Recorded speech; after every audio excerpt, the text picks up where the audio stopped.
पूरा मल्होत्रा बिला रोशनियों में नहाया हुआ था। आज पराग मल्होत्रा की शादी जो थी, वो अभी कुछ देर पहले ही अपनी नई नवेली दुल्हन को विदा करा कर लाया था।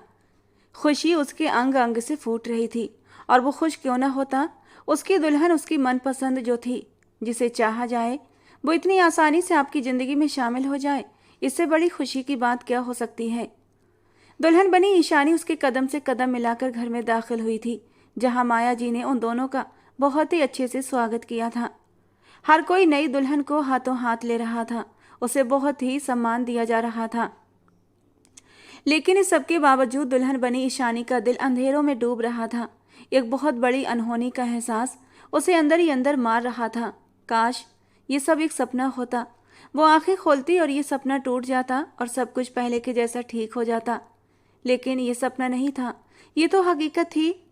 वो सच में पराग मल्होत्रा की दुल्हन बन चुकी थी, उस पराग मल्होत्रा की जिसे उसने दिल से चाहा था। लेकिन कुछ घंटे पहले पराग मल्होत्रा को लेकर उसका इरादा बदल चुका था, उसका दिल बदल चुका था। वो अब उस इंसान की जिंदगी में आना नहीं चाहती थी। लेकिन माँ बाप की इज्जत का ख्याल करते हुए वो चुपचाप सर झुकाकर उसके साथ विदा हो गई थी। थोड़ी बहुत रस्मों के बाद उसे पराग के कमरे में पहुंचा दिया गया था, जबकि पराग मल्होत्रा इस वक्त अपने दोस्तों के सामने बैठा उन्हें खून भरी नजरों से घूर रहा था। उसका बस नहीं चल रहा था उन्हें एक एक करके उठाकर घर से बाहर फेंक दे, जो उसकी खुशियों में रुकावट बन रहे थे। उसने दांत पीसते हुए विपुल की ओर देखा था, जो एक के बाद एक उसकी चुटकी लिए जा रहा था। निकलो, अब निकलो यहाँ से, बस बहुत हो गया। जब उसकी बर्दाश्त खत्म हो गई तो उसने सबको हाथ से पकड़कर खड़ा कर दिया था और बाहर की तरफ धक्का दिया, जबकि वो लोग कह कहा लगाकर फिर से धम से कुर्सियों पर बैठ चुके थे। भूल जाओ बेटा कि आज की रात हम तुम्हें छोड़ने वाले हैं। तड़पो, खूब जी भर के तड़पो, लेकिन आज हमने तुम्हारे ऊपर तरस नहीं खाना। और वो अपना सर पकड़कर बैठ गया था। उसके सब दोस्तों ने उसे चारों तरफ से घेर रखा था। वो बेताबी से खुद के आज़ाद होने का इंतजार कर रहा था। पहले उसे अपने दोस्तों की ये महफिलें बहुत पसंद आती थीं, बल्कि उसका दोस्तों के पास से उठने का मन नहीं करता था। लेकिन आज वही दोस्त उसे जहर लग रहे थे, क्योंकि कमरे में उसकी नई नवेली दुल्हन उसका इंतजार कर रही थी। आज उसकी सुहागरात थी और आने वाले पलों का सोचकर उसका दिल नए अंदाज में धड़क रहा था। लेकिन उसके दोस्त थे कि उसे छोड़ने का नाम ही नहीं ले रहे थे। उसने बेबसी से आंखें बंद की। उसके सारे दोस्त उसकी हालत का मजा ले रहे थे। उसके दिमाग में चांद सी ईशानी का चेहरा आया था। खूबसूरत, मासूम, जादू में जकड़ देने वाला हुस्न। ये सारी तारीफें उसने अपने रिश्तेदारों के मुंह से सुनी थीं कि वो दुल्हन बनकर कयामत ढा रही थी। और ये कोई झूठी तारीफें नहीं थीं, वो वाकई होश उड़ा देने वाली लड़की थी। ये उसकी लव मैरिज नहीं थी, बल्कि अरेंज मैरिज थी, या फिर यूं कहें कि लव और अरेंज दोनों थी। क्योंकि जब घर में उसकी शादी की बात चली थी तो उसकी आंखों के सामने ईशानी का ही चेहरा आया था। वो मनमोहना सा रूप जो किसी को भी अपनी जादू में जकड़ लेता था। उसने झट से ईशानी का नाम अपनी माँ के सामने रख दिया था। माँ बहनें भी उसकी बताई हुई लड़की को देखकर बहुत खुश हुई थीं, क्योंकि ईशानी थी ही इतनी खूबसूरत। उसकी माँ और बहनों ने उसकी कितनी ही तारीफ की थी। उसकी बहनों का कहना था कि भैया, भाभी इतनी हसीन है कि न जाने कितने लड़के ये सुनकर सदमे में चले जाएंगे कि वो किसी और की हो चुकी हैं। पराग मल्होत्रा भी लाखों में एक था। उसकी पर्सनैलिटी भी जादू भरी थी, कुछ मगरूर तबीयत का मालिक भी था। लेकिन यह घमंड उसकी पर्सनैलिटी पर जचता भी बहुत था। जब वो गुरूर से अकड़कर चलता तो ऐसा लगता जैसे वक्त थम सा गया हो। न जाने कितनी ही लड़कियों का वो सपना था, लेकिन वो सबके सपने तोड़कर ईशानी की तरफ बढ़ा था। और आज उन दोनों को एक दूसरे के साथ देखकर कितनी ही नज़रों में जलन के भाव उभरे थे। कितनी ही लड़कियों के दिल पर बिजलियां गिरी थीं और कितने ही लड़के अपना दिल थाम कर रह गए थे। ईशानी को सोचते हुए उसने गहरा सांस लिया था और मासूम सी शक्ल बनाकर अपने दोस्तों को देखा। उसके चेहरे की मासूमियत और बेताबी देखकर सब दोस्त एक जोरदार कहकहा लगाकर हंस पड़े थे। और उसकी हालत का ख्याल करते हुए उसके दोस्तों ने उसे जाने की इजाज़त दे ही दी थी। और जैसे ही उसे इजाज़त मिली थी, वो एकदम कुर्सी से उठकर खड़ा हुआ था और अपने कमरे की तरफ बढ़ा था। पीछे से दोस्तों का फिर से एक जोरदार कहकहा सुनाई दिया था, लेकिन अब वो सबसे बेपरवाह कमरे की ओर बढ़ रहा था। लेकिन दरवाजे पर एक बार फिर अंदर जाने पर पाबंदी लगा दी गई थी, क्योंकि उसकी दोनों बहनें उसके सामने खड़ी थीं। भैया, भाभी के पास जाने से पहले आपको नेक देना पड़ेगा। उसने जल्दी से वॉलेट निकाला और नेहा के हाथ में रख दिया। ये लो बाबा, दोनों बहनें आपस में बांट लेना। अब मैं जाऊं? पैसों की खुशी में वो मुस्कुराते हुए चली गई और पराग को अंदर जाने की इजाजत मिली थी। दरवाजा खोलते वक्त भी उसका दिल जोरों से धड़क रहा था। कमरे के खूबसूरत रोमांटिक माहौल ने उसका स्वागत किया था। कमरा गुलाब के फूलों से सजा हुआ था। भीनी भीनी खुशबू, टिमटिमाती हुई कैंडल्स और सजी सजाई उसकी बेड पर बैठी उसकी नई नवेली दुल्हन। कोई चीज ऐसी नहीं थी जो उसका ध्यान अपनी ओर न खींच रही हो, लेकिन उसने हर तरफ से अपनी नजरें हटाकर ईशानी की तरफ नजरें जमाई थीं। उसके चेहरे पर जालीदार घूंघट गिरा हुआ था। उसे देखते ही पराग के चेहरे पर एक दिल फरेब सी मुस्कुराहट आई थी। धीरे धीरे चलते हुए वो उसके सामने बेड पर जाकर बैठ गया था। मेरी जिंदगी में आकर मेरी जिंदगी में नए रंग सजाने के लिए थैंक यू मिसेज पराग मल्होत्रा, उसने दिल धड़का देने वाले अंदाज में कहा था और फिर हाथ उठाकर उसका घूंघट पलट दिया। वो उम्मीद लगाए बैठा था वो शर्मीली मदहोश नजरों से उसका स्वागत करेगी, लेकिन उसकी आंखों में तो लाल डोरी देखकर पराग को एक जोरदार झटका लगा था। ईशानी ने एक नज़र उसे देखा और अपनी नज़रों को झुका लिया, लेकिन इसे एक नज़र में क्या कुछ नहीं था, दुख, तकलीफ, बेबसी। पराग का दिल जोरों से धड़कता रह गया था। वो खुद काफ़ी सीरियस रहने वाला इंसान था, एक मैच्योर टाइप का लड़का जो 30 साल की उम्र में भरपूर पर्सनालिटी का मालिक था, लेकिन उसे शौक, चंचल, शरारती, चुलबुली सी कमसिन ईशानी ने अपनी ओर खींचा था। इसीलिए तो उसने ईशानी का नाम लिया था। लेकिन क्या ईशानी खुश नहीं थी? उसके दिल में जैसे कोई चीज चुभ सी गई थी। उसने गहरी सांस लेते हुए उसके हाथ की उंगली में अंगूठी डालते हुए उसके हाथों को अपने होंठों से लगा लिया था, लेकिन तभी अचानक ईशानी ने अपने हाथ वापस खींचे थे। उसकी हरकत पर पराग को फिर से हैरत हुई थी। उसे तो लगा था शायद ये मेरा बहम है। वो अपने घर वालों से बिछड़कर आई थी, उसकी जिंदगी हमेशा के लिए बदलने वाली थी, और इस वक्त हर लड़की को दुख होता है। शायद वो भी अपने माँ बाप की वजह से दुखी हो रही थी और इसीलिए उसकी आंखों में दर्द और बेबसी थी। उसने सोचा था अपनी मोहब्बत से वो ईशानी को अपना दीवाना बना लेगा, उसके हर दुख को कम कर देगा, लेकिन उसके हाथ खींचने पर उसे हैरत का झटका लगा था। ईशानी, क्या हुआ? क्या तुम कंफर्टेबल नहीं हो? आखिरकार वो पूछ ही बैठा। उसके दिल में अजीब अजीब से डर सर उठा रहे थे, जबकि ईशानी अपना लहंगा संभालते हुए बेड से नीचे उतर गई थी। अगले ही पल पराग के दिल में फिर उम्मीद की किरण जगी थी। ऐसा तो हो ही नहीं सकता था कि कोई लड़की पराग मल्होत्रा को इग्नोर कर सके। फिर भला ईशानी क्यों से इग्नोर करती? जरूर वो मुझे नखरे दिखा रही है। भाई खूबसूरत है, शादी की पहली रात है, नखरे दिखाना तो बनता है। ये सोचकर उसके होंठों पर एक हल्की सी मुस्कान आई थी। उसने हाथ बढ़ाकर उसकी कलाई पकड़ी थी और खींचते हुए उसे अपने ऊपर गिरा लिया। अपने होशरुबा हुस्न के साथ उसके ऊपर गिरते हुए वो उसके दिल की धड़कनों को जोरों से धड़का गई थी। चलिए, हम मानते हैं आज की रात नखरे दिखाना आपका हक बनता है, लेकिन हम आपके किसी भी नखरे को खातिर में नहीं लाएंगे, क्योंकि आज की रात आपके नखरे के चक्कर में हम बर्बाद करना नहीं चाहते। ये कहते कहते वो उसके नरम मुलायम गालों को छूने लगा था, जबकि होंठों पर दिल फरेब सी मुस्कुराहट थी। अगले ही पल पराग ने उसकी गर्दन पर होंठ रखना चाहे कि तभी उसने पराग को दूर धकेल दिया। मुझसे दूर रहें, मैं आपके साथ कोई रिश्ता बनाना नहीं चाहती। दिल में खुशफहमी है तो इसे जल्दी ही निकाल दें। उसकी इस अंदाज पर पराग ने हैरत और फिर गुस्से से उसे देखा था। वो तो समझ रहा था वो उसे नखरे दिखा रही थी, लेकिन वो हकीकत में उससे दूर जाना चाहती थी। ईशानी, आज हमारी सुहागरात है और ये तुम मुझसे किस अंदाज में बात कर रही हो? उसने बहुत ही चुभते हुए अंदाज में उससे पूछा था, जबकि वो उठकर बिना किसी सवाल का जवाब दिए चेंज करने के इरादे से आगे बढ़ी थी। लेकिन पराग ने एक झटके से उसकी कलाई को दोबारा पकड़ा था। बेड से उठकर खड़ा हुआ और उसे अपने करीब कर लिया। मेरी मर्जी और इजाजत के बगैर तुम चेंज करने जा रही हो? अभी तो मैंने तुम्हें जी भरकर देखा भी नहीं है और मैं नहीं चाहती आप मुझे और देखें। बस इतना ही देख लिया काफ़ी है। बेरुखी से जवाब देकर वो चेंजिंग रूम के अंदर चली गई थी और पराग के चेहरे पर गुस्से की लहरें दौड़ गई थीं। वो हरगिज ऐसा मर्द नहीं था जो किसी लड़की की तरफ कदम बढ़ाकर उसके साथ जबरदस्ती करता, लेकिन ईशानी उसकी बीवी थी और आज की रात के अनुसार वो उससे अपना हक वसूल करना चाहता था।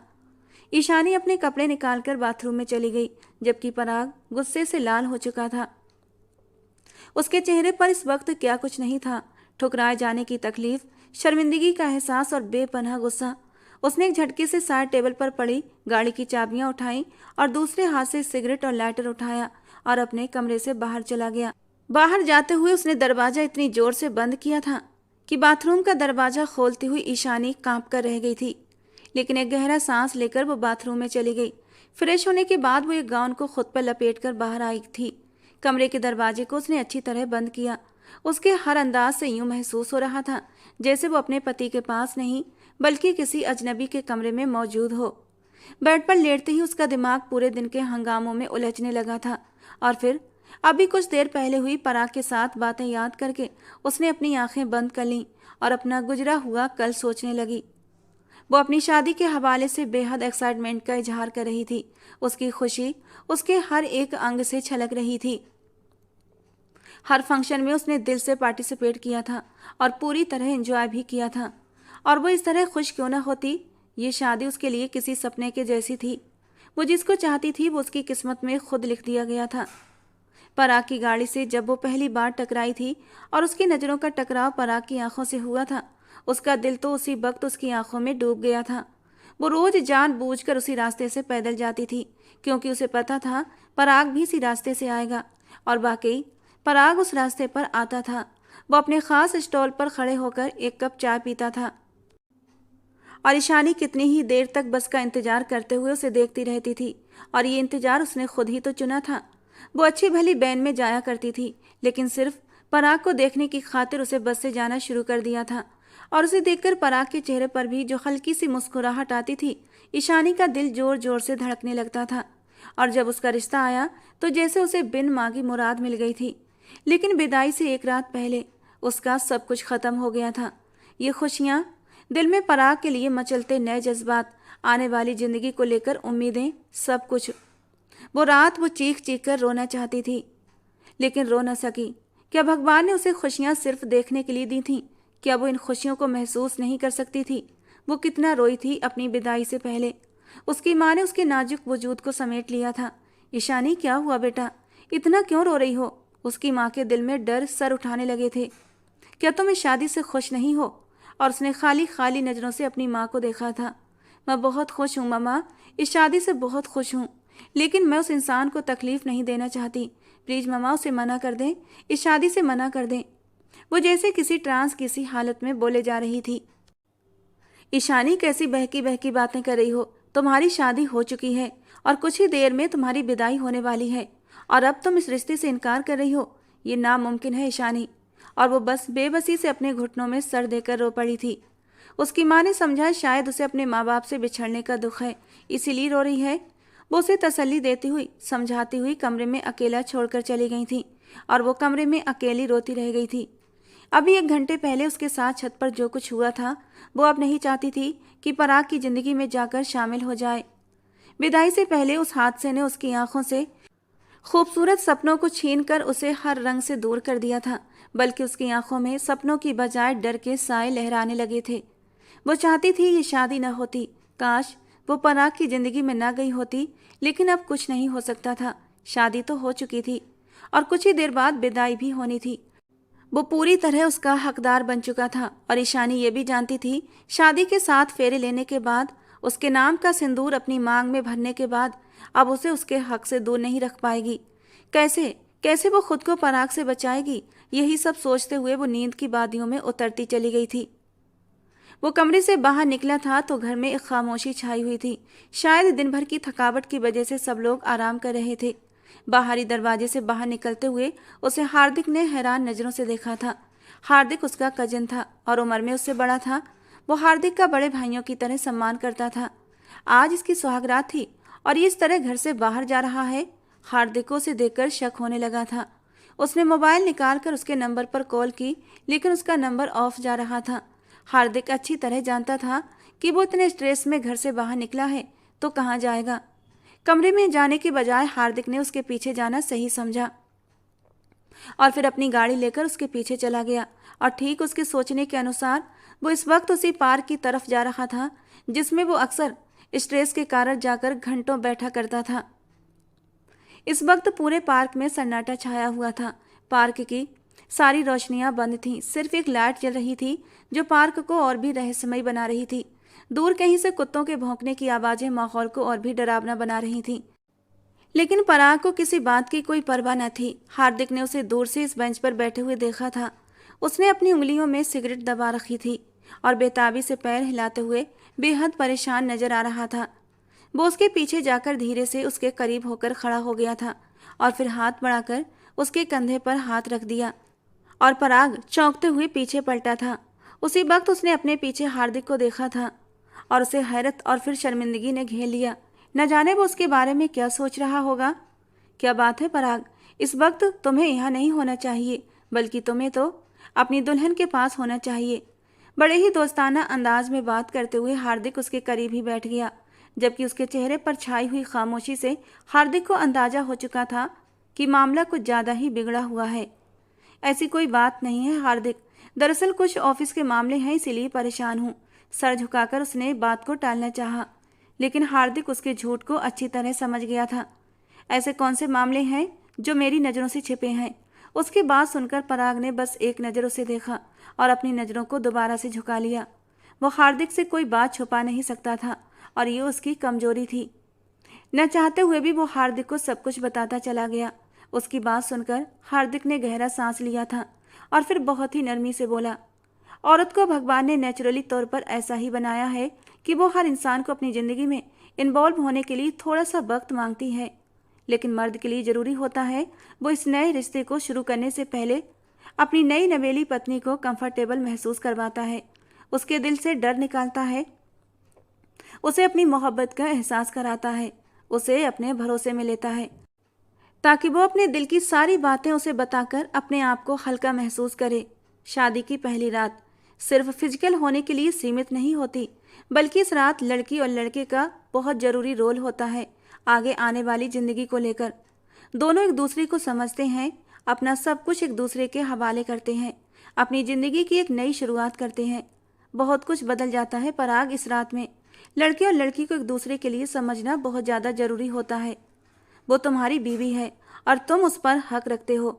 यूं बुज़दिलों की तरह कमरे से पीठ दिखाकर बाहर निकलने से अच्छा था तुम उसे अपना हक समझकर थाम लेते और उसे भी अपनी तरफ खींचने की कोशिश करते।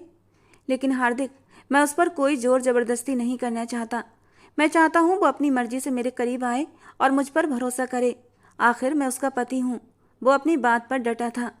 हार्दिक ने नरमी से उसकी तरफ देखा। वो उसकी सॉफ्ट नेचर को अच्छी तरह जानता था। मैं जानता हूँ औरत पर ज़बरदस्ती करने का हक किसी को नहीं, लेकिन तुम उसके करीब होकर उसे अपनी मौजूदगी का एहसास दिलाओ और उसके वजूद को अपना हिस्सा समझकर अपना लो। वो खुद तुम्हारी बाहों में आने के लिए बेकरार हो जाएगी। पराग ने हैरत से हार्दिक की ओर देखा था। पराग, इस तरह हैरान होकर मुझे मत देखो। भगवान ने औरत को बहुत ही नाजुक मिजाज बनाया है और मर्द को उसका रक्षक। तुम उसके करीब होकर उसे मोहब्बत का एहसास कराओ। उसे एहसास कराओ कि तुम्हारी बाहों में वो सेफ है और उस पर कोई भी आँच नहीं आएगी। उसे अपनी बाहों में समेट लो। औरत जाहिर में कितनी ही सख्त क्यों ना हो, उसका दिल उतना ही नरम होता है और मैं यकीन से कह सकता हूँ कि तुम अपनी मोहब्बत से उसे नरम कर लोगे तो वो खुद ब खुद टूट कर तुम्हारी बाहों में आ जाएगी। इस तरह खामोशी से बैठ जाना मर्दों को शोभा नहीं देता।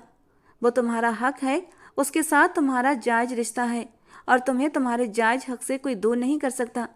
जाओ, जाकर अपना हक वसूल करो। उसे हार्दिक की बातों से अंदर तक असर पैदा हुआ था। ईशानी के लिए उसके दिल में ढेर सारा प्यार भरा था। पहले वो जो ईशानी की हरकत से नाराज हो चुका था, लेकिन अब उसने सोच लिया था अब ईशानी की कोई बात नहीं सुनेगा। ये हक तो उसे भगवान ने दे दिया था। अग्नि के समक्ष 7 फेरे लेते हुए उसने वचन दिया था कि हमेशा ईशानी को अपनी पनाहों में रखेगा, कभी उस पर कोई आँच नहीं आने देगा। अगर उसके दिमाग में कोई बात चल रही थी तो वो उस बात को जानकर रहेगा, लेकिन अपने हक से दूर नहीं होगा। ये बात दिमाग में आते ही उसने चमकती हुई नज़रों से हार्दिक को देखा था। हार्दिक भी मुस्कुरा दिया था। वो अपनी ज़िंदगी में बहुत ही जल्दबाजी से फैसले लेता था और इस जल्दबाजी के कारण उसे कई नुकसान भी उठाने पड़ते थे। वो वापसी के लिए आते हुए लगातार यही सोच रहा था। आज की रात ईशानी को अपने वजूद में समाकर उसके वजूद को पूरा कर देना चाहता था। आज उसकी कोई भी नखरेबाजी काम में नहीं आएगी। वो उसे खुद में समेट कर बता देगा कि उस पर सिर्फ और सिर्फ पराग मल्होत्रा का हक है और किसी का नहीं। ईशानी के ठुकराए जाने के बाद उसके अंदर गुस्सा और जुनून दोनों भरे हुए थे। गाड़ी खड़ी करने के बाद उसने गाड़ी से उतरकर अपने कदम कमरे की तरफ बढ़ाए थे। जिन एहसास के साथ वो पहले कमरे की तरफ चल रहा था, अब उसके एहसास अलग थे। कमरे में दाखिल होते ही अंधेरे ने उसका स्वागत किया था। वो सो चुकी थी, मगर हल्की रोशनी में बेड पर लेटा हुआ उसका नाजुक वजूद उसे अपने होने का एहसास दिला रहा था। पराग ने कमरे में जलते हुए धीमे नाइट बल्ब की रोशनी में उसका होशरुबा सरापा देखा था। इस वक्त उसके चेहरे पर जितनी मासूमियत छाई हुई थी, पराग ने आज तक इतनी मासूमियत नहीं देखी थी। उसकी लंबी घनी पलकें उसके चेहरे पर साया कर रही थीं और बिखरी हुई जुल्फें किसी घटा की तरह उसके गालों पर फैली हुई थीं। काले रंग के गाउन में उसका दूधिया रंग पराग को अपनी ओर खींच रहा था। हाथ बढ़ाकर उसने उसके ऊपर पड़ा हुआ कंबल उतारना चाहा, लेकिन उसके हाथ फिर से रुक गए थे। वो ये नहीं कर सकता था। इस मासूम सी लड़की पर जबरदस्ती करना उसे एक बार फिर अपनी मर्दानगी के खिलाफ नजर आ रहा था। वो बेबसी से गहरा सांस लेकर रह गया था। फिर हल्के से झुकते हुए उसने उसकी सांसों को महसूस किया था और फिर उसके माथे पर होंठ रख दिए थे। ईशानी, तुम्हें इस रात का बदला अपनी पूरी जिंदगी मेरी शिद्दतों को और मेरे जुनून को बर्दाश्त करते हुए चुकाना पड़ेगा। आज की रात मैं तुम्हें अपनी ज़िंदगी में आने के लिए तोहफे में भेंट करता हूँ। आज की रात मैं तुम्हारे करीब नहीं आऊँगा। मेरी तरफ से ये उन रातों का सदका है जो बाकी की रातें तुमने मेरे जुनून को सहते हुए गुजारनी है। ये कहते हुए उसने बेड की दूसरी तरफ कदम बढ़ाए थे और चुपचाप लेट गया। वो लगातार उसकी तरफ करवट बदले उसके चेहरे के एक एक नक्श को देख रहा था। भगवान ने बड़ी ही फुर्सत और प्यार से बनाया था उसे। बेपनाह सफ़ेद रंग सच में भगवान का कोई चमत्कार लग रही थी। कितनी ही देर तक वो उसे देखता रहा, जब तक कि उसकी पलकें नींद से भारी न हो गईं और उसने अपनी आंखें बंद कर लीं। नींद उस पर पूरी तरह हावी हो चुकी थी और वो गहरी नींद में उतरता चला गया। सुबह उसकी आंख खुली तो 10 बज चुके थे, लेकिन ईशानी कमरे में नहीं थी। नागवारी से उसने बेड की दूसरी तरफ देखा। ईशानी को आज शादी की पहली सुबह कमरे में उसका इंतजार करना चाहिए था, लेकिन शायद ये लड़की कुछ ज़्यादा ही खुदसरी पर उतर आई थी। ये सोचते हुए वो बेड से उठा और फ्रेश होने के लिए चला गया। फ्रेश होने के बाद वो कमरे से बाहर आया, जहां उसकी बहनें और उसकी माँ घर में नाश्ते की तैयारियों में बिजी थीं। मुस्कुराते हुए वो सीढ़ियों से उतरा और लॉन्ज में ईशानी उसकी छोटी बहन नेहा के साथ खुशगप्पियों में बिजी थी, जबकि वो तो इस घर में अपनी भाभी के आने से ही चहक रही थी। पराग ने मुस्कुराते हुए बहनों को देखा, जिनकी वजह से इस घर में रौनक लगी रहती थी। उसकी 2 बहनें थीं, एक बहन सौमिया जबकि दूसरी नेहा, जो सबसे छोटी थी, जिनमें उसकी जान बसती थी। सीढ़ियाँ उतरते हुए नेहा ने उसे देखा तो भागते हुए उसके करीब आई थी और उसके सीने से लग गई। पराग ने उसके सर पर हाथ रखा था। पराग भाई, आप बेहद खूबसूरत लग रहे हैं और भाभी की वजह से कुछ ज़्यादा ही जगमगा रहे हैं। पराग ने तिरछी नज़रों से उसे घूरकर एक नज़र ईशानी को देखा, जो लगातार पराग के चेहरे को ही देख रही थी। उसे ही अपनी तरफ देखते पाकर पराग ने एक मुस्कुराहट उछाली थी, जिसे महसूस करते हुए ईशानी ने अपनी नज़रों को झुका लिया। एक पल में ही उसके चेहरे की रंगत लाल पड़ चुकी थी। हल्के गुलाबी रंग के ड्रेस में उसकी दूधिया रंगत और ज़्यादा चमक रही थी। पराग ने उसे देखते हुए होठों ही होठों में बड़बड़ाया था, सो ब्यूटीफुल। जो पास खड़ी नेहा ने साफ सुना था। बस कर दें भाई, क्या भाभी को नज़र लगाने का इरादा है? उसकी दूसरी बहन सौम्या भी किचन से बाहर आई थी। अरे भाई, तुम दोनों चुड़ैलों को घूर घूर कर ऊब चुका हूँ, तो अब एक खूबसूरत लड़की को देखकर अपनी नज़रों को सुकून देना चाहता हूँ। उसने मुस्कुराते हुए अपनी बहनों को चिढ़ाया था। देख रही हैं भाभी, आपके आने के बाद भाई एक ही रात में कितना बदल चुके हैं। आखिर आपने ऐसा क्या जादू कर दिया हमारे भाई पर? सौम्या ने शिकायत लगाने वाले अंदाज में ईशानी को देखा, जो इन बहन भाइयों की नोकझोंक को बहुत एंजॉय कर रही थी। उसे शुरू से ही बेहद शौक था कि उसकी भी कोई बहन होती, लेकिन वो अपने माँ बाप की इकलौती बेटी थी, इसीलिए अंदर ही अंदर उन लोगों से बिछड़ने का एहसास भी उसे बहुत ज़्यादा हो रहा था। पता नहीं वो दोनों अब उसके बगैर कैसे रहेंगे। कुछ देर बाद ही माया जी और सौम्या ने मिलकर नाश्ता लगा दिया था। सब लोग नाश्ते की टेबल पर जमा हो गए थे। इस बड़े से बंगले में 2 फैमिलीज रहती थीं, एक पराग मल्होत्रा की और दूसरे उसके ताऊ की फैमिली, यानी हार्दिक के पापा। दोनों के पोर्शन अलग अलग थे।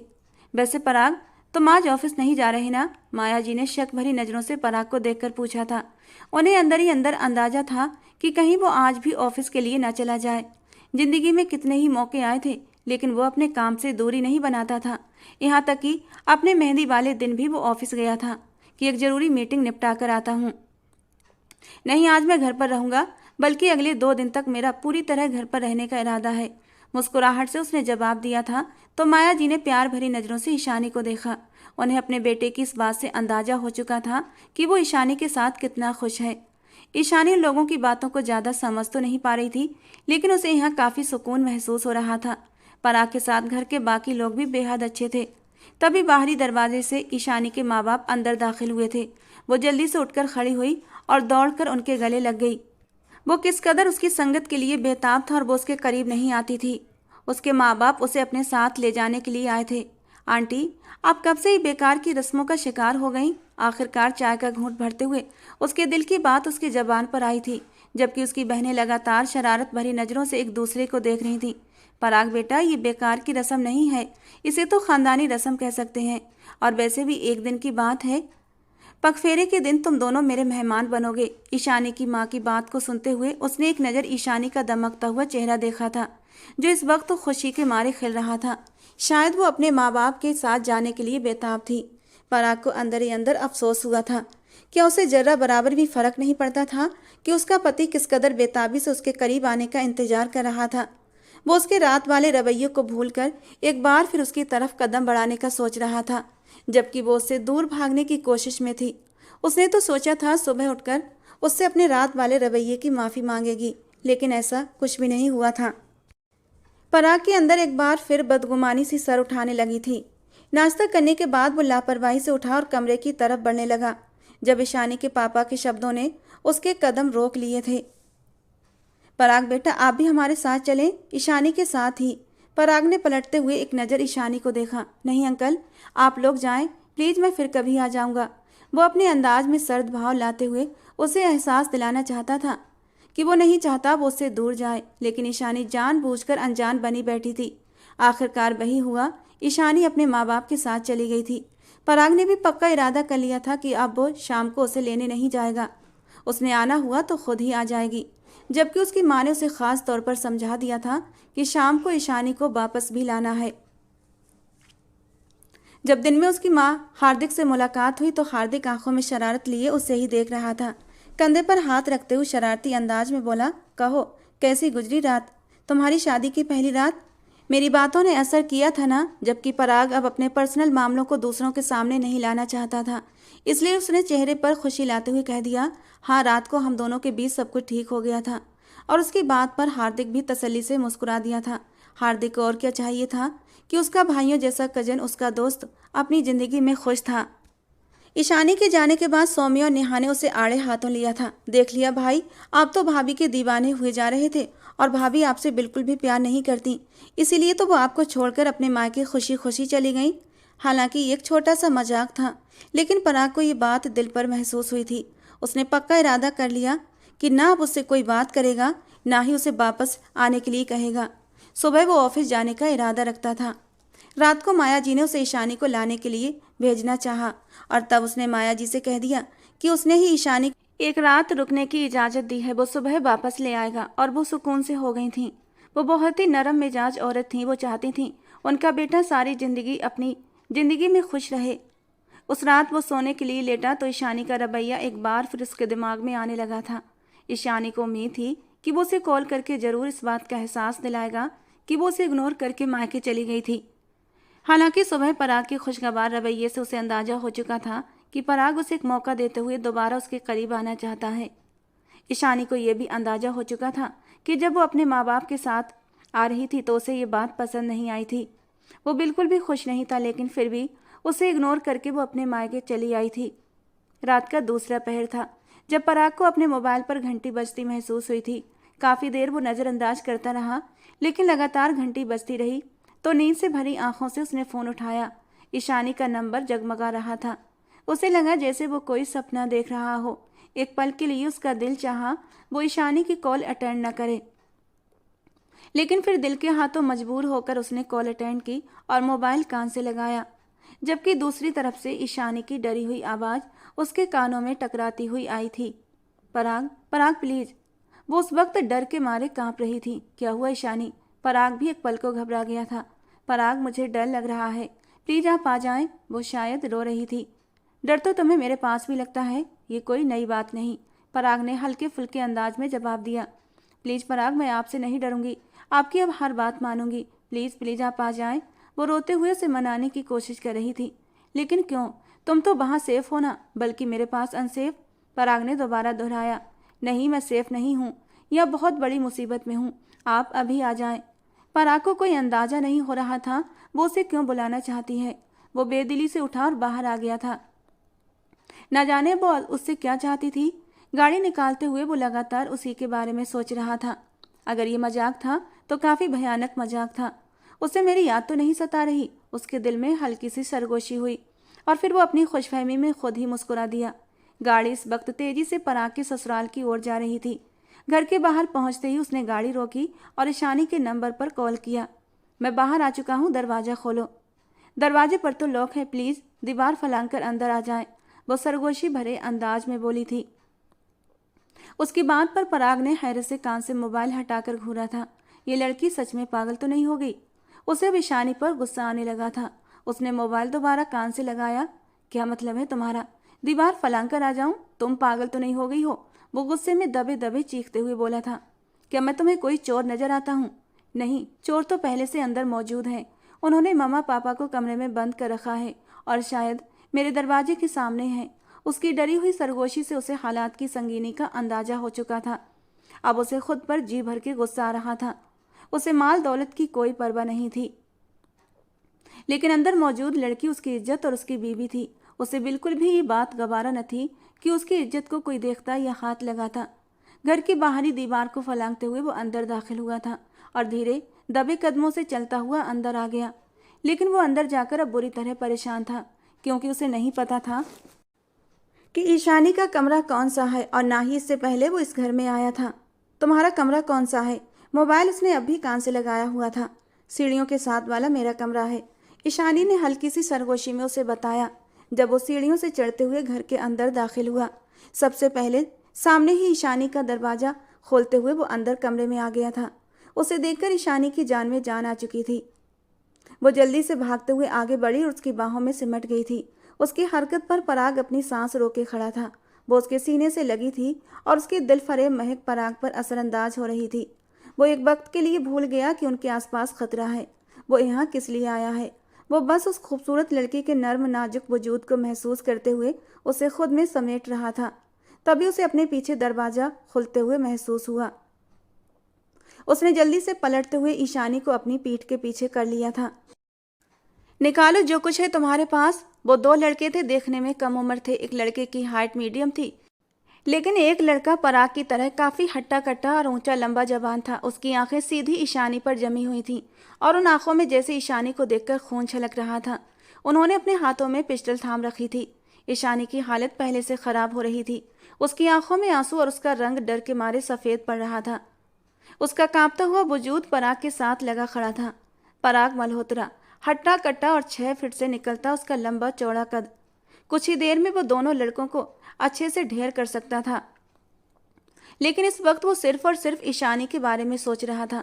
देखो, तुम लोगों को जो चाहिए यहाँ से ले जाओ, लेकिन मेरी बीवी की तरफ आंख उठाकर भी मत देखना। अरे तुम तो बड़े आशिक मिजाज हो। खैर, वैसे भी हमें तुम्हारी बीवी से कोई मतलब नहीं। जो कुछ तुम्हारे पास है अभी बाहर निकालो। इन्हें दे दें प्लीज। जो कुछ मांगते हैं प्लीज इन्हें दे दें। वो अभी उसके पीठ के साथ लगी खड़ी रो रही थी। पराग ने अपना सब कुछ निकाल कर उनके हवाले कर दिया था और वो सब कुछ लेकर वहां से एकदम रफू चक्कर हो गए थे। दूसरे कमरे में ईशानी के माँ बाप को जाकर देखा तो वो बिल्कुल ठीक थे, हालांकि कुछ परेशान दिखाई दे रहे थे। अंकल आप ठीक तो हैं ना? हाँ हम बिल्कुल ठीक हैं, लेकिन तुम इस वक्त रात के समय कैसे आए? मम्मी पापा, मैंने ही पराग को फ़ोन कर दिया था, ईशानी ने नजरें झुकाते हुए कहा। चलो अच्छा हुआ जो भी हुआ। माल जेवर की कोई चिंता नहीं, बस इज्जत सुरक्षित है, यही हमारे लिए सबसे बढ़कर है। पता नहीं कौन लोग थे जो इस तरह अचानक घर में घुसे चले आए। ईशानी के माँ बाप अब काफ़ी परेशान नजर आ रहे थे। आप परेशान ना हो अंकल आंटी, सब कुछ ठीक है। खैर, ईशानी के माँ बाप ने भी एक बड़े खतरे के टल जाने पर सुख का सांस लिया था। ईशानी उसे अपने कमरे में लेकर आई थी। वो काफ़ी हद तक नॉर्मल हो चुकी थी। बाय द वे एक बात बताओ, तुमने मुझे ही फ़ोन क्यों किया? पुलिस को फ़ोन क्यों ना किया? पराग अब उसे शरारती नज़रों से देख रहा था। मैं डर गई थी पराग। पुलिस को कॉल करती तो वो लोग आने में न जाने कितनी देर लगा देते, और मुझे पता नहीं क्यों तुम पर पूरा विश्वास था कि तुम एक फ़ोन कॉल पर ही दौड़े चले आओगे। और देखा ना, जैसा मैंने सोचा था वैसा ही हुआ। तुम एकदम सही टाइम पर आ गए थे। वो अपनी उंगलियां मरोड़ते हुए उसे फ़ोन करने की वजह बता रही थी, और इस समय उसके चेहरे की फैली मासूमियत पराग के दिल में घर कर गई थी। वो आराम से उसके बेड पर फैलकर लेट चुका था, जबकि वो अब भी खड़ी थी और अपनी उंगलियों को मरोड़ रही थी। अब खड़ी क्यों हो? तुम्हारा ही कमरा है, तुम्हारा ही बेड है, आराम से बैठ जाओ। उसने कलाई से पकड़कर उसे बेड पर अपने करीब बिठाया था। अभी भी डर रही हो? नहीं, अब नहीं डर रही, अब तुम जो पास हो, वो बेध्यानी में बोल गई थी और पराग के होंठों पर एक हल्की सी मुस्कान आई थी। धीरे धीरे दोनों में हल्की फुल्की बातें होने लगी थी और बातों ही बातों में ईशानी उसे अपने बारे में छोटी मोटी बातें बताने लगी थी और पराग उसे बहुत ही दिलचस्पी से सुन रहा था। पराग धीरे धीरे उसकी मौजूदगी के एहसास से मदहोश होने लगा था।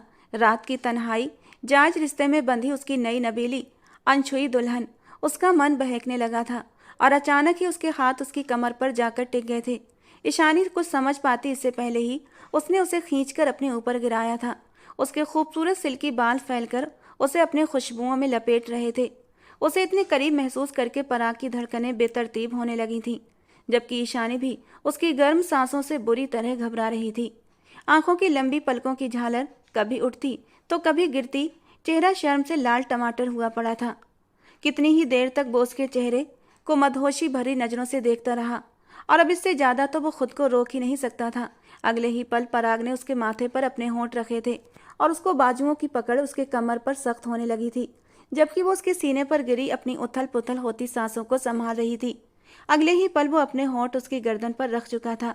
उसके नरम वजूद को महसूस करके पराग अब बुरी तरह जज्बातों से भरने लगा था। उसके खूबसूरत मुलायम बालों की महक को अपने अंदर उतरता महसूस कर रहा था। आज वो अपने और ईशानी के बीच के हर पर्दे को गिरा देना चाहता था। आज वो उसे पूरी तरह अपना बना लेना चाहता था, अपना हक वसूल करना चाहता था। ईशानी थोड़ा सा कसमसाई थी, शायद पराग से दूर जाने की कोशिश की थी, लेकिन उसकी पकड़ इतनी मजबूत थी कि वो चाहकर भी हिल ना पाई थी। मुझसे दूर जाने की कोशिश मत करो ईशानी, अब तुमसे दूरी बर्दाश्त नहीं कर सकता, वो उसके कान में धीरे से सरगोशी करते हुए बोला था और अपना चेहरा ईशानी के बालों में छुपा गया। अपने होठों से उसे छूते हुए मदहोश कर गया था। ईशानी कब तक खुद को रोक सकती थी? पराग के नरम होठों का स्पर्श पाते ही वो भी बहकने लगी थी, मदहोश होने लगी थी। अगले ही पल उसने अपने दहकते नरम गुदाज होंठ पराग के होठों पर रख दिए थे और पराग को जब उसके नरम होठों का स्पर्श हुआ, वो बुरी तरह मदहोश हुआ था और उसके होठों को अपने होठों की पकड़ में लेकर बुरी तरह अपनी शिद्दतें उस पर निछावर करने लगा था। इससे पहले कि दोनों अपनी हद पार कर जाते, ईशानी के मोबाइल पर मैसेज टोन बजी थी। साथ ही साथ इस टोन के साथ ईशानी की धड़कनें बुरी तरह तेज हुई थीं। उसके चेहरे का रंग सफ़ेद हुआ था। वो जल्दी से पराग से दूर हटी थी और दुपट्टा उठाकर अच्छी तरह खुद पर फैला लिया। उसके अचानक ही बदलते हुए व्यवहार पर पराग हैरानी से उसे देखने लगा था। क्या हुआ ईशानी? मैंने मैंने तो तुम्हें बिल्कुल भी हर्ट नहीं किया था, फिर इस तरह मुझसे दूर जाने का क्या मतलब है? उसकी आंखों में अब भी मदहोशी थी। वो जिस हालत में खड़ा था, ईशानी से दूर जाने का सवाल ही नहीं उठता था। उसने आगे बढ़कर ईशानी को फिर से अपनी बाहों में लेना चाहा, लेकिन ईशानी ने हाथ उठाकर उसे मना कर दिया था।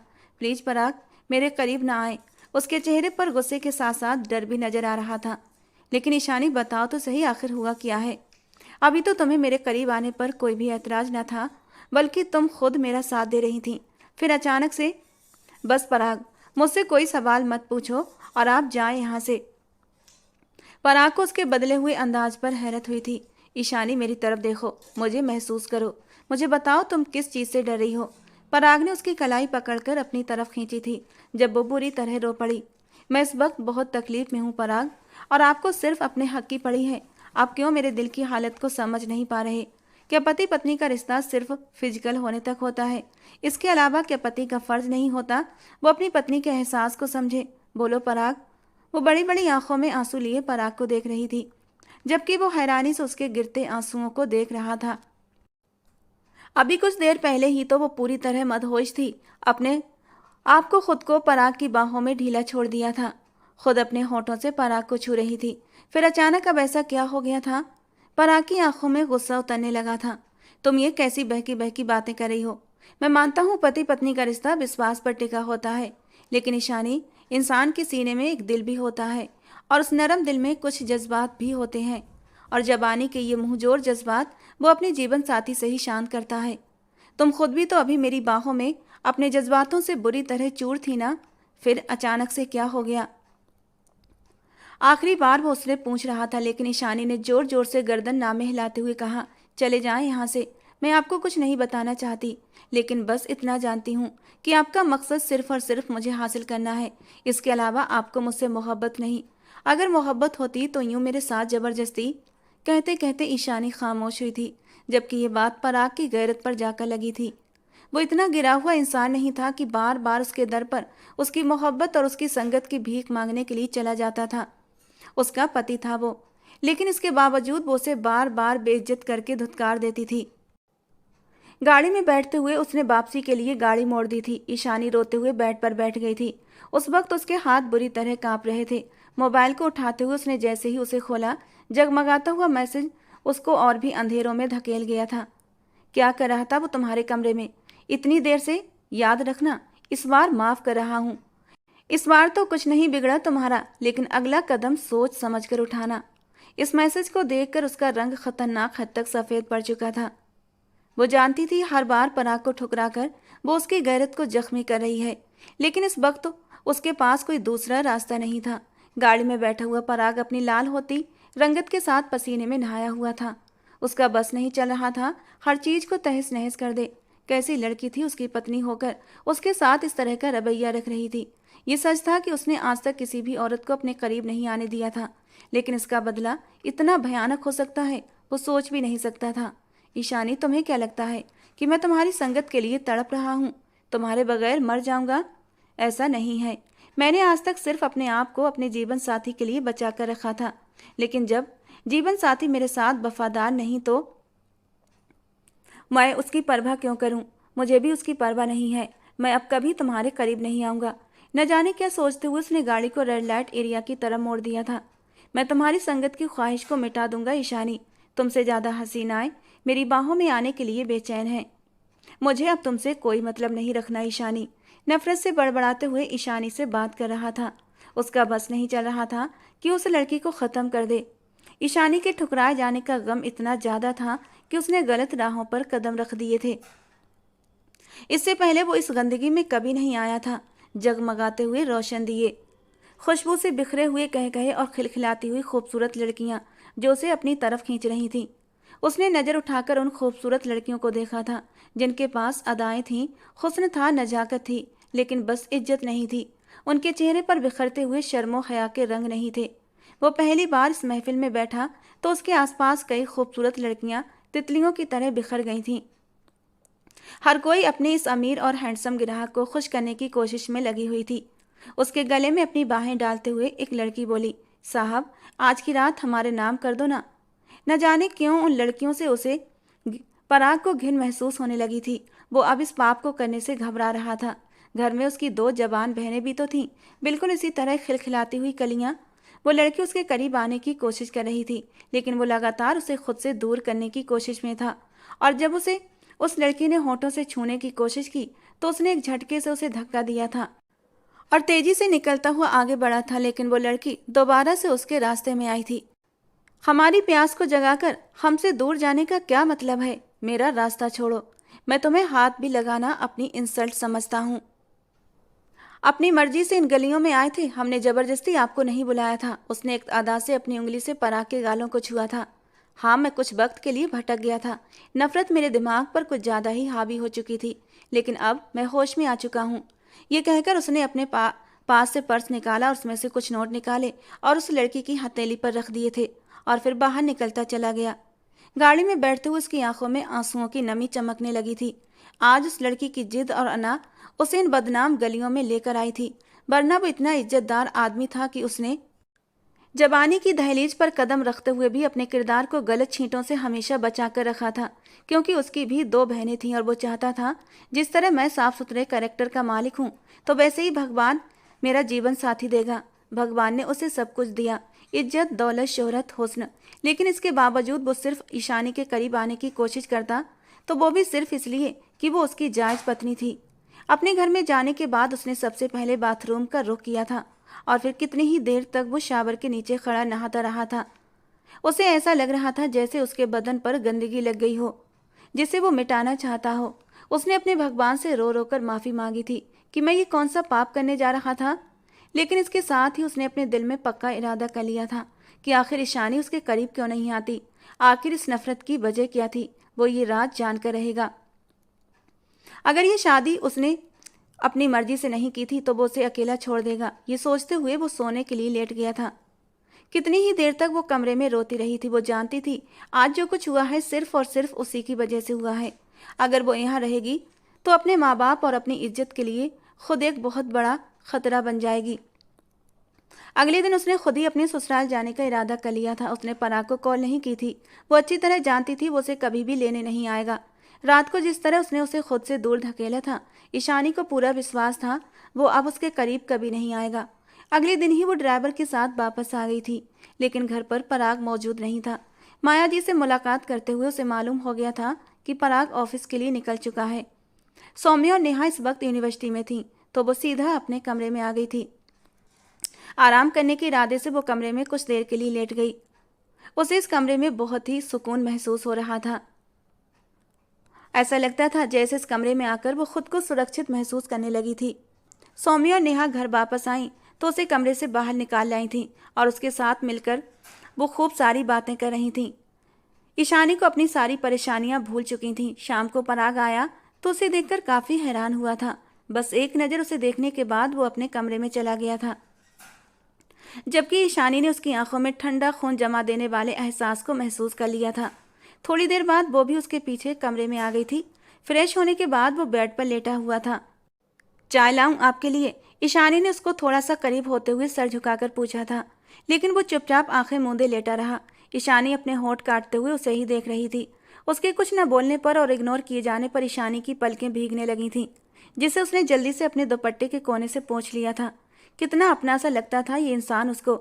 उसकी बाहों में जाकर अपने सारे दुखों को कहीं दूर धकेल देना चाहती थी, लेकिन चाहकर भी वो अपनी इस ख्वाहिश को पूरा नहीं कर पाती थी। इस इंसान को खोने से उससे डर लगता था। अभी वो उसे कुछ कहती कि दरवाजे पर दस्तक हुई थी और नौकरानी चाय के साथ अंदर दाखिल हुई थी। क्योंकि वो ऑफिस से आने के बाद सबसे पहले एक कप चाय पीता था, उसने चुपचाप उसके हाथ से चाय का कप लिया और बालकनी में चला गया। उसने ईशानी को पूरी तरह इग्नोर कर दिया था। वो कुछ देर खड़ी गहरा सांस लेती रही और फिर कमरे से बाहर आ गई थी। 2 दिन तक लगातार वो उसे नज़रअंदाज करता रहा। उस दिन भी माया जी उसके कमरे में दाखिल हुई तो ईशानी उन्हें देखते ही उठकर खड़ी हो गई थी। आंटी, मुझे बुला लिया होता? वो उनके सामने जाकर प्यार से बोली थी। मुझे खुद मेरे बच्चों से बात करनी थी, इसीलिए मैं तुम लोगों के कमरे में आ गई। पराग भी उन्हें देखकर उठकर बैठ चुका था। उनके हाथ में कोई लिफाफा था जो उन्होंने ईशानी की तरफ बढ़ाया। ये क्या है आंटी? उसकी आंखों में हैरानी थी। शादी के बाद तुम लोग बस घर में ही पड़े हो। मैं तुम दोनों के लिए 2 टिकट्स मंगवाए हैं और सब अरेंजमेंट हो चुकी है। तुम दोनों अपने हनीमून के लिए जाओगे। ईशानी ने लरजती हुई पलकें उठाकर पराग की ओर देखा था, जिसके चेहरे पर इस वक्त गहरी खामोशी थी। मामा, अभी मुझे ऑफिस के बहुत काम है, मैं नहीं। इससे पहले वो कोई बहाना तराश लेता और अपनी बात मनवाने की कोशिश करता, माया जी ने आंखें दिखाते हुए उसे खामोश कर दिया था। कोई ज़रूरत नहीं है खुद को इतना बिजी दिखाने की। मैं अच्छी तरह जानती हूँ ईशानी और तुम कल ही जा रहे हो और एक दूसरे के साथ वक्त गुजार कर अपनी खुशियों का स्वागत करो। ईशानी उनकी मोहब्बत को देखते हुए इमोशनल हो गई थी। कितनी अजीब बात थी, वो लोग उस पर कितनी मोहब्बतें लुटाते थे और वो एहसान फरामोश होती जा रही थी। पराग ने कोई और बात करके अपनी माँ का दिल दुखाने की बजाय उनकी बात मान ली। दूसरे दिन वो रवाना हो चुके थे। गाड़ी में पूरी तरह खामोशी थी। पराग ने ना ही उससे बात की थी और ना ही उससे बात करने का मौका दिया था। होटल का कमरा बेहद शानदार था। ये जगह बहुत खूबसूरत थी। ऊंचे ऊंचे पहाड़ों पर बर्फ की चादर बिछी हुई थी। ये खूबसूरत हसीन नज़ारे देखने वालों को मदहोश कर देते थे। ईशानी ने इन नज़ारों को पहली बार इतने करीब से महसूस किया था।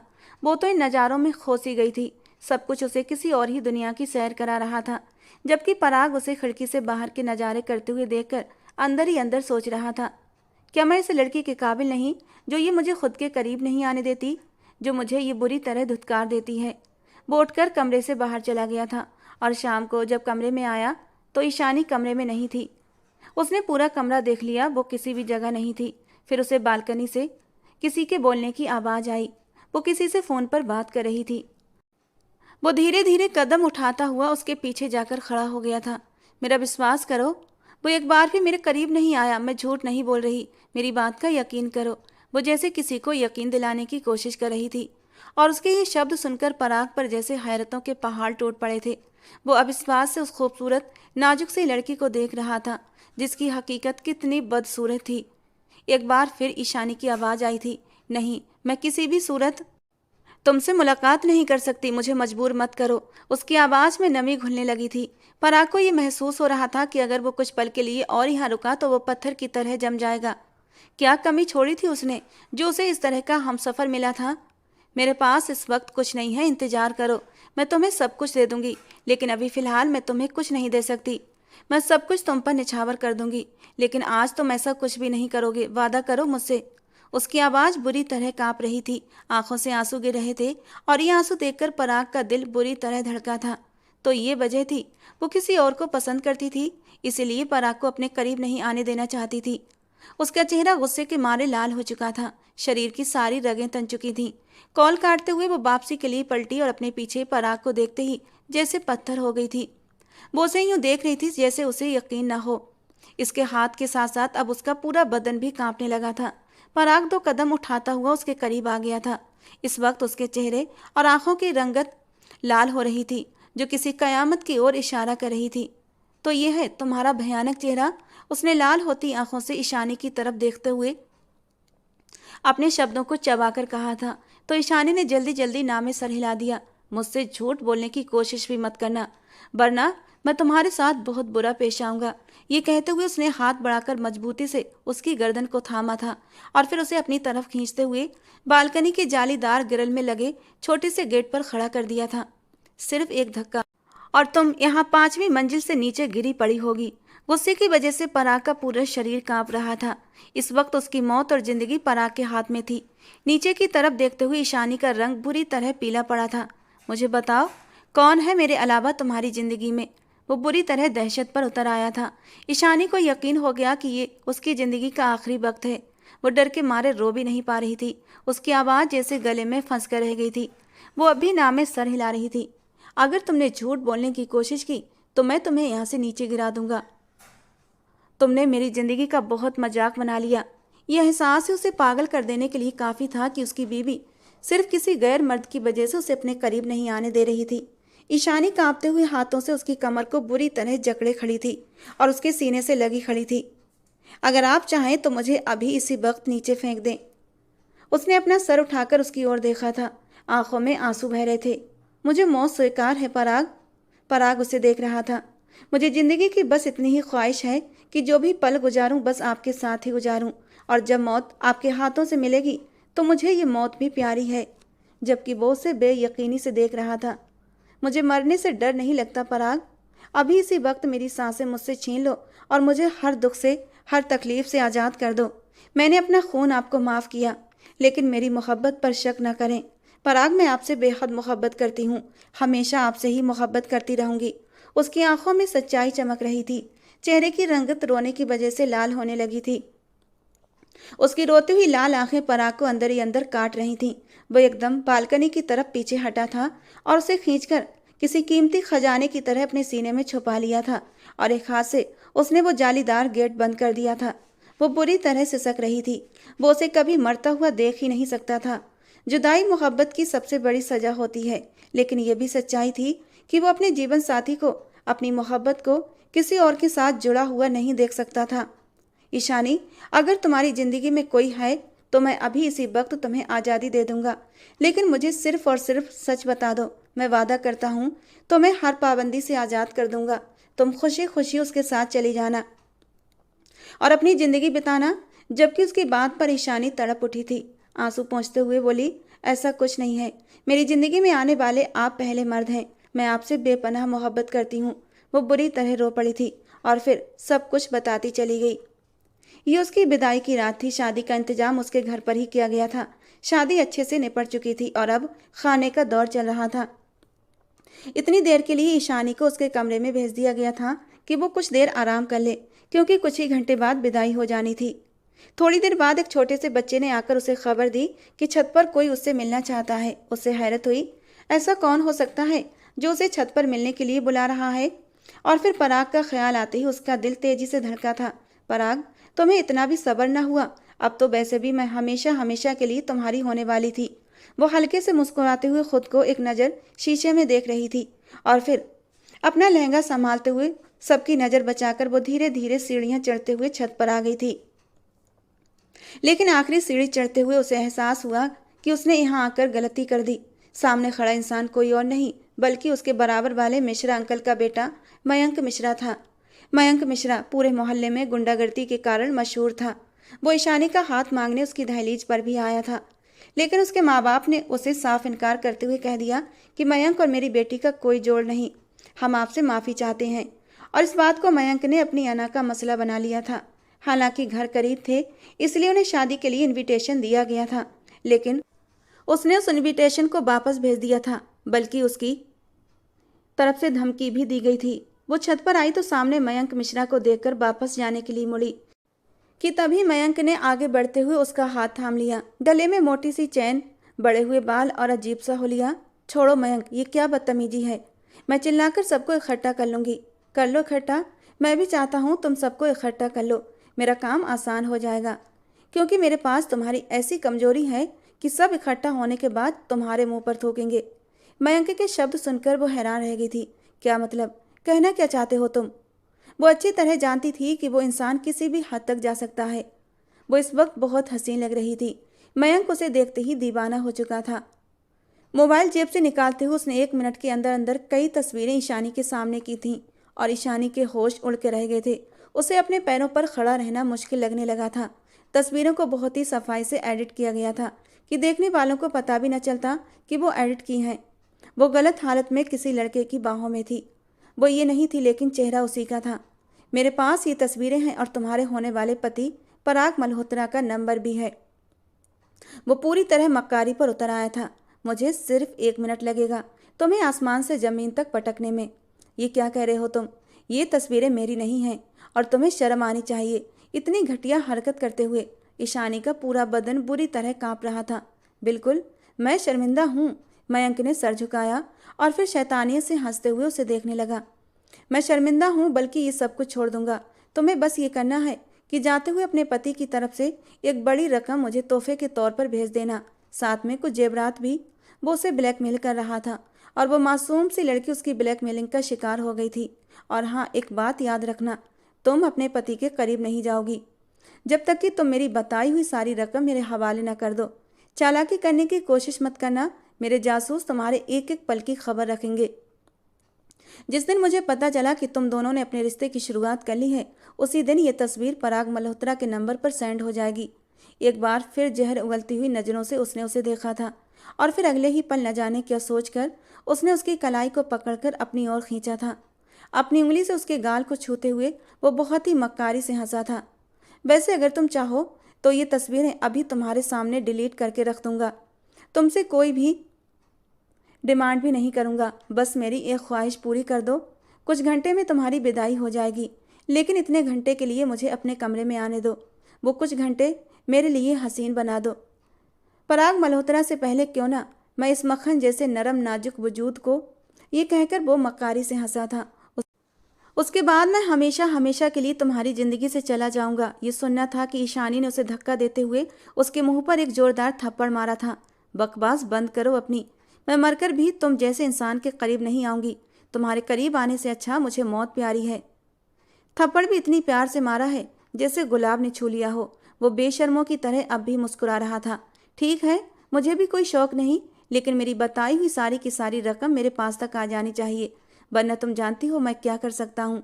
उसने जहर उगलती निगाहों से उसे देखा और फिर उसके करीब से गुजरता हुआ वहां से चला गया। ईशानी बुरी तरह फूट फूट कर रो पड़ी थी। उसे अंदाजा नहीं था वो इतने घटियापन पर उतर आएगा। मयंक उसकी एक एक पल की खबर रखता था और लगातार उसे ब्लैकमेल कर रहा था, लेकिन ईशानी के पास ना तो उसकी बताई हुई रकम थी और ना ही उसके पास जेवरात थे। वो घर के लोगों का भरोसा भी नहीं तोड़ना चाहती थी। उस रात भी जब वो पग फेरे की रस्म के लिए अपने माँ बाप के घर गई थी तो मयंक ही अपने एक आदमी के साथ उसे धमकी देने के लिए आया था और फिर लगातार वो उसे फ़ोन कर करके धमकाता रहता कि अपने पति के करीब नहीं जाना। वो रोती हुई सब कुछ पराग को बता रही थी और पराग का रंग गुस्से के मारे लाल हो चुका था। उसे अफसोस हुआ कि सिर्फ इतनी सी बात के लिए वो अपने पति पर भरोसा न कर सकी। तुम्हें मुझ पर भरोसा करना चाहिए था ईशानी। उसने ईशानी के चेहरे को अपने हाथों में थाम लिया। मुझे डर लगता था पराग, मैं आपको खोना नहीं चाहती थी। अगर आप मुझे गलत समझते और अगर आप मुझे छोड़ देते तो मैं क्या करती? मैं जी नहीं पाती। वो हिचकियों के बीच रोते हुए पराग से अपनी मोहब्बत का इजहार कर रही थी और पराग ने मुश्किल से अपनी मुस्कुराहट दबाई थी। वो अच्छी तरह जानता था वो उसे कितना डरती थी और उसे यह भी महसूस था कि वो उससे मोहब्बत भी करती है। पराग ने उसे तसल्ली देते हुए अपनी बाहों में समेट कर सुला दिया था, उसके बालों में उंगलियां चलाते हुए, जैसे हर फिक्र से आज़ाद कर चुका था। दूसरे दिन ही उसने सुबह सवेरे उसे गाड़ी में बिठाया और गाड़ी अपनी मंजिल की तरफ दौड़ पड़ी थी। ईशानी को अंदाजा नहीं था वो कहाँ जाने का इरादा रखता है। हम कहाँ जा रहे हैं? उसने धीरे से पराग से पूछा था। तुम्हें मुझ पर भरोसा होना चाहिए ईशानी। जहाँ भी तुम्हें लेकर जाऊंगा तुम पर आँच नहीं आएगी। हक रखता हूँ तुम पर, और कहीं भी ले जाने के लिए मुझे किसी से पूछने की जरूरत नहीं। उसने मोहब्बत भरी नजरों से ईशानी को देखते हुए कहा तो ईशानी ने सर झुका लिया। उसकी गाड़ी ईशानी के घर की तरफ गलियों में मुड़ी तो उसके चेहरे पर डर सिमट आया था। हमें बाहर नहीं जाना चाहिए पराग, प्लीज गाड़ी को मोड़ें, हम घर जा रहे हैं। वो शायद डर रही थी मयंक की वजह से, क्योंकि वो किसी भी हद तक जा सकता था। अगर वो पराग को नुकसान पहुंचा देता तो वो क्या कर सकती थी? पराग ने हाथ आगे बढ़ाते हुए उसके हाथ पर अपना हाथ रखा था और उसे तसल्ली दी। आज तुम्हारा पति तुम्हारे साथ है, कोई तुम्हारी तरफ मैली आंख से भी नहीं देख सकता। उसने गाड़ी सीधा मयंक के दरवाजे के सामने रोकी थी। बड़े से गेट पर एक चौकीदार खड़ा था। एक नज़र उन्हें देखते हुए उसने ईशानी की तरफ का दरवाजा खोला और उसे बाहर उतरने के लिए कहा। वो दोनों मयंक के घर की तरफ बढ़े थे। चौकीदार ईशानी को जानता था, इसलिए फौरन गेट खोल दिया। वो सामने ही गार्डन में अपने पालतू कुत्तों के साथ किसी बात पर उन्हें डांट रहा था और जब उसकी नज़र ईशानी और पराग पर पड़ी तो वो हैरान रह गया था। मैंने सोचा तुम इंतजार में होगे कि तुम्हें कब तुम्हारी मुंहमांगी कीमत मिले। खैर, इसलिए मैं खुद ही तुम्हारे पास चला आया हूँ। आओ, तुम्हें तुम्हारी जितनी कीमत चाहिए वसूल कर लो। मयंक पराग मल्होत्रा की ऊंची पहुंच से वो अच्छी तरह जानकार था। उसने अपने लड़कों को इशारा किया। उसके इशारे पर उसके लड़के आगे बढ़े थे, लेकिन कुछ ही देर में वो जमीन पर पड़े लौट रहे थे। पराग पुलिस को पहले ही फोन कर चुका था। थोड़ी देर बाद ही पुलिस आ गई थी और पराग ने उसे और उसके साथियों को पुलिस के हवाले कर दिया था। उसने उस पर ऐसे ऐसे केस लगवाए थे कि कम से कम 10 सालों तक उसके बाहर आने के कोई चांस नहीं थे। उसने कितने दिनों से ईशानी को डरा धमका कर रखा था, पराग से दूर रखा था, इसीलिए उसके अंदर गुस्सा भर गया था। वो उसे जितनी सजा देता उसे कम लग रही थी। मयंक को पुलिस लेकर जा रही थी और उसकी आंखों के सामने ही ईशानी का हाथ मजबूती से पकड़कर उसने उसे अपने साथ लगाया था। उसे ये जताया था कि वो ईशानी से कितनी मोहब्बत करता है। अगर कोई उसकी तरफ मैली आंख से देखेगा तो वो उसकी आंखें निकाल लेगा। और ईशानी मोहब्बत भरी नज़रों से पराग के चेहरे को देख रही थी। उसे खुद की किस्मत पर गर्व महसूस हो रहा था। वो बहुत ही गर्व के साथ पराग के कदम से कदम मिलाते हुए घर से बाहर निकली थी और फिर गाड़ी में बैठती हुई बार बार उसके चेहरे को देख रही थी। पराग, भगवान ने मुझे आपकी सूरत में बहुत ही खूबसूरत तोहफा दिया है। मैं उसका जितना धन्यवाद करूं कम है। भगवान को धन्यवाद करने से पहले अपने इस बेचारे से पति को तो खुश कर दो। बेचारा कब से तरस रहा है। उसने मासूम सी शक्ल बनाकर कहा था और ईशानी जोर से खिलखिलाकर हंस पड़ी थी और उसकी खिलखिलाती हंसी में आज कोई दुख नहीं था, कोई गम नहीं था, सिर्फ सच्ची खुशी थी। उसे हंसता देखकर पराग भी दिल से खुश हुआ था। हम जा रहे हैं अब अपना हनीमून सेलिब्रेट करने के लिए, तो आज की रात सुहाग रात है ना? क्या ख्याल है आपका मेरी जान? कहते कहते उसने एक हाथ से ईशानी का हाथ थाम लिया था, जबकि ईशानी की पलकें शर्म से झुक गई थीं। चेहरा लाल हुआ था और उसका ये शर्मीला सा रूप देखकर पराग के होठों पर एक शरारत भरी मुस्कान आई थी। अगले ही पल एक हाथ उसकी गर्दन में डालकर उसे अपनी तरफ खींचा था और उसके होठों पर अपने होठों को हल्के से रब किया था। ईशानी का दिल जोर जोर से धड़क रहा था। अपने दिल की धड़कनों को संभालो ईशानी, और आज की रात मेरे जुनून को सहने के लिए तैयार हो जाओ। जितना तड़पाया है उससे कहीं ज्यादा तुम्हें तड़पाऊंगा। जबकि उसकी बात से ईशानी एकदम से डर गई थी। उसकी बड़ी बड़ी आंखों में डर सिमट आया था। ईशानी ने डर कर पराग की तरफ देखा था तो वो हंस पड़ा। मजाक कर रहा था। बिल्कुल भी तकलीफ नहीं पहुंचाऊंगा अपने इस नाजुक से फूल को, लेकिन एक शर्त है। शर्त? कैसी शर्त? ईशानी अब भी डरी हुई थी। यही शर्त कि तुम आज की रात भी मुझे वैसे ही अपने इन खूबसूरत होंठों से छुओगी जैसे उस रात छुआ था। कहते कहते उसने अपने होंठों से उसकी छोटी सी नाक को छू लिया था और ईशानी ने भी शर्माते हुए अपना सर उसके कंधे पर टिका दिया था। आगे का उनका सफ़र बहुत ही खूबसूरत था। अपनी आने वाली ज़िंदगी को लेकर वो ढेर सारे सपने सजा चुके थे। जहां उनकी ज़िंदगी में सिर्फ खुशियों के रंग थे, गम की परछाई तक न थी। तो दोस्तों, आज की हमारी ये कहानी आपको कैसी लगी कमेंट बॉक्स में ज़रूर बताना। पसंद आई हो तो प्लीज़ लाइक करना। रोज़ एक नई कहानी सुनने के लिए हमारे चैनल को सब्सक्राइब करना। मिलते हैं दोस्तों अगली किसी नई रोमांटिक कहानी के साथ।